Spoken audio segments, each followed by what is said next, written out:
അതുല്യം ആതുരാലയങ്ങൾ. വയനാട് ജില്ലയിൽ ആരോഗ്യരംഗത്ത് ബൃഹത് പദ്ധതികളാണ് 5 വർഷ കാലയളവിൽ നടപ്പായത്.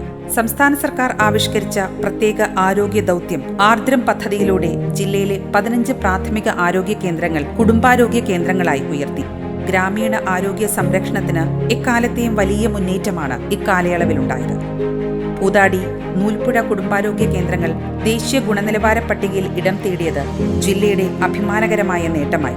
ആർദ്രം പദ്ധതിയിൽ 37 ഡോക്ടർമാരടക്കം 172 പുതിയ തസ്തികകൾ ജില്ലയിൽ സൃഷ്ടിച്ചു.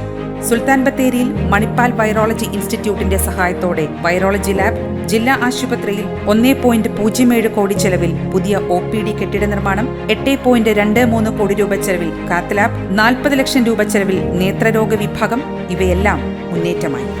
ആധുനിക പ്രസവ വാർഡ് ലക്ഷ്യനിലവാരത്തിൽ ഇവിടെ പൂർത്തിയായി. നബാർഡ് സഹായത്തോടെ 45 കോടി രൂപയുടെ മൾട്ടിപർപ്പസ് ഹോസ്പിറ്റൽ ബ്ലോക്കും ഇവിടെ പൂർത്തിയാവുകയാണ്. 1.23 കോടി രൂപ ചെലവിൽ സീവേജ് ട്രീറ്റ്മെന്റ് പ്ലാന്റ്, 15 ലക്ഷം രൂപ ചെലവിൽ മാലിന്യ സംസ്കരണ യൂണിറ്റ്, 1 കോടി രൂപ ചെലവിൽ dialysis unit, special newborn care unit, ഇവയെല്ലാം ഇവിടെ സജ്ജമായി. അരിവാൾ രോഗികൾക്കായി 50 ലക്ഷം രൂപ ചെലവിൽ ആധുനിക സിക്കിൾ സെന്റർ, 74 ലക്ഷം രൂപ ചെലവിൽ ഓക്സിജൻ ജനറേറ്ററും, 32 ലക്ഷം രൂപ ചെലവിൽ OR കേളു MLAയുടെ ഫണ്ടിൽ നിന്ന് മൊബൈൽ ICU ആംബുലൻസും ഇവിടെ എത്തി. 32 ഡോക്ടർമാർ മാത്രമുണ്ടായിരുന്ന ജില്ലാ ആശുപത്രിയിൽ 60 ഡോക്ടർമാരുടെ സേവനമാണ് ഇന്നുള്ളത്. കൽപ്പറ്റ ജനറൽ ആശുപത്രി പുതിയ കെട്ടിടത്തിലേക്ക് മാറ്റി. 3 കോടി രൂപ ചെലവിൽ ഇവിടെ ആധുനിക കെട്ടിട നിർമ്മാണം പുരോഗമിക്കുകയാണ്. അന്താരാഷ്ട്ര നിലവാരമുള്ള നോയിഡ മാതൃകയിലുള്ള DEIC കെട്ടിടമാണ് ഇവിടെ ഒരുങ്ങുന്നത്. നല്ലൂർനാട് ക്യാൻസർ സെന്റർ തുടങ്ങി ആതുര ചികിത്സയിൽ ഒട്ടേറെ സൗകര്യങ്ങളാണ് ജില്ലയിൽ ഒരുക്കിയത്.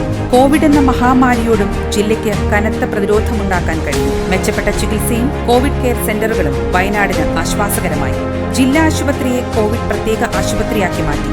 സംസ്ഥാനത്ത് ആദ്യമായി കോവിഡ് രോഗികൾക്കായി പ്ലാസ്മ തെറാപ്പി നടത്തിയതും ഇവിടെയാണ്. വയനാടിന് സ്വന്തമായി ഒരു മെഡിക്കൽ കോളേജ് എന്ന ലക്ഷ്യവും നിറവേറുകയാണ്.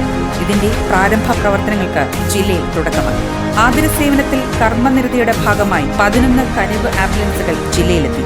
ആദിവാസി ആരോഗ്യ പരിരക്ഷണത്തിന് 1 മിത്രങ്ങൾ, ആദിവാസികളായ ഗർഭിണികൾക്കായി 7 മെറ്റേണിറ്റി ഹോമുകൾ, വൃക്കരോഗികൾക്ക് ആശ്വാസമായി 4 ഡയാലിസിസ് യൂണിറ്റും, പോഷകാഹാര പുനരധിവാസ കേന്ദ്രം, കൽപ്പറ്റ ജനറൽ ആശുപത്രിയിൽ ബെറ കേൾവി പരിശോധനാ സൗകര്യം എന്നിങ്ങനെ വയനാടിന്റെ ആരോഗ്യ സംരക്ഷണത്തിന് സർക്കാർ മുന്തിയ പരിഗണനയാണ് നൽകിയത്. ആരോഗ്യമുള്ള ജനതയാണ് ഈ നാടിന്റെ സമ്പത്ത്. പ്രതീക്ഷകൾക്കൊപ്പം ഈ നാടും വളരുകയാണ്. ഇനിയും മുന്നോട്ട്. സഹർഷം വിജയഗാഥകൾ.